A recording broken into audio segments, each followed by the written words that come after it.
Do you feel you and your team are being productive?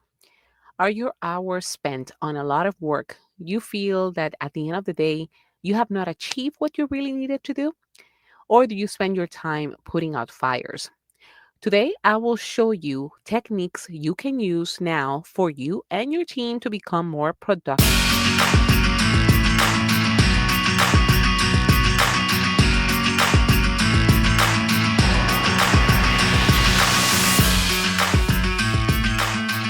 Hi, this is Gaby Caro, and welcome to another episode of the Hardcore Soft Skills Podcast. I am an organizational psychology practitioner and team coach, and in each episode, you will learn how to apply a new skill with expert help. Today, we will talk about productivity.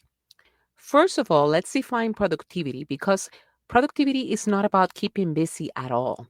As I learned from David Allen when I was speaking with him for this podcast, he told me that productivity was not about how many hours of work can you do per day, but about being able to spend time in the things that matter. I am not talking about the things that matter at work, but the things that matter in life, like being able to spend time with family. Bottom line is productivity is not about working hard, it's about working smarter.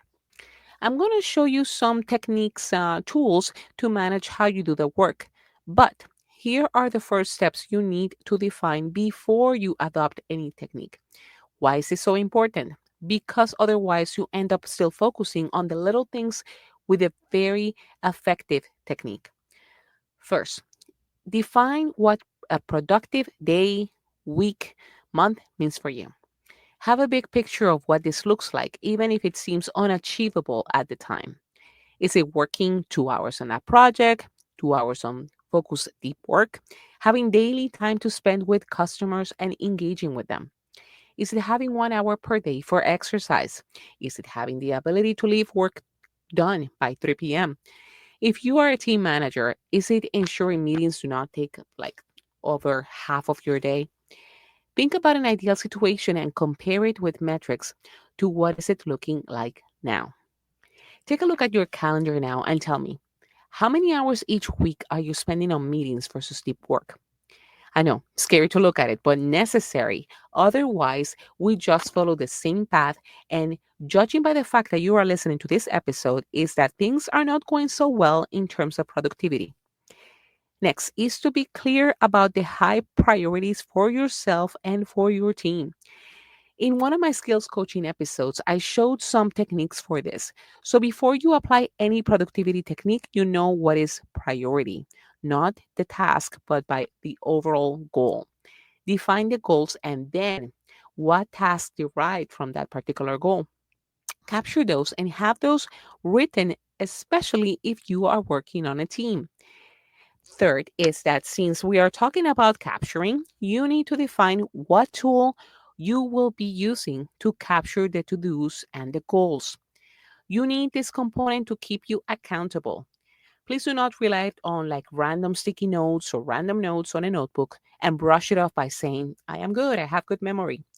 Visual components are critical to keep you focused, and if you are on a team, they are critical to enable everyone to be on the same sheet. Now, do not wait for the perfect tool to do this. Working with some teams, they have said, well, we don't have this particular tool. We don't have Jira. We have to wait so we can do our job. That is, well, BS.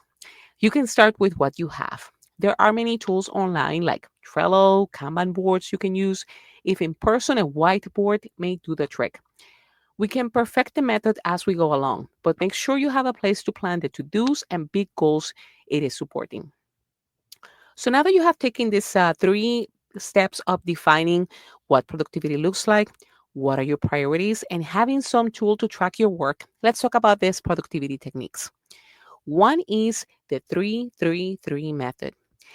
This method is a productivity technique where you can dedicate 3 hours to your most important project, complete 3 hours, those shorter, urgent tasks, and then allocate time for three maintenance activities.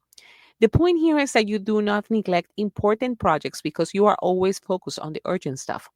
Also, by doing maintenance, you avoid those things from becoming an urgent item. This works great on your personal day to day and on your team. You can modify this ratio for your team as well, or have some people focus mostly on the urgent and others on the important. Evaluate what works for you and improve as you go along. The next technique is the Pomodoro technique. This one is a time management method based on the 25-minute stretches of focused work broken by 5-minute breaks. Longer breaks, typically 15 to 30 minutes, are taken after 4 consecutive work intervals. This is a good personal productivity technique that you can recommend to your team members, not something you will dictate to the team. While some of us work best in short iterations, others can spend hours in a flow. So use what works for you. Let me tell you, as I am working on my book, I have a 21-minute timer. Not 20, 21, because I feel like I like odd numbers. So I motivate myself to keep going to try to beat the clock. After that time, I either take a quick break or just restart the clock. As a mom, wife, having my job, trust me, I do not have hours to spend at once writing a book. So this for me works great. Last method I will share with you today is time blocking. Is this method I just love.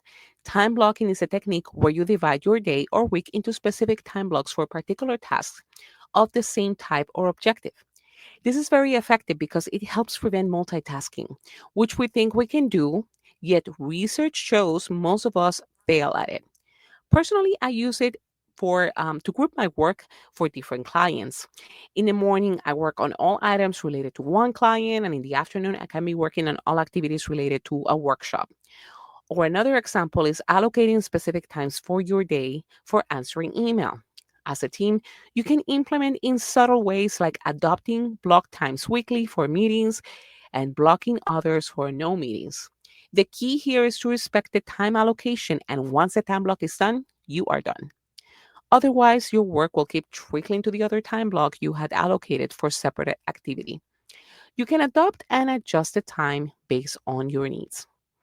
All right, so have you tried the 333 method, Pomodoro technique, or time blocking? Let me know if you have and connect with me via LinkedIn. And if you want me to help your team, contact me via my website, hardcoresoftskillspodcast.com, for workshops and courses. Thank you for listening and see you soon.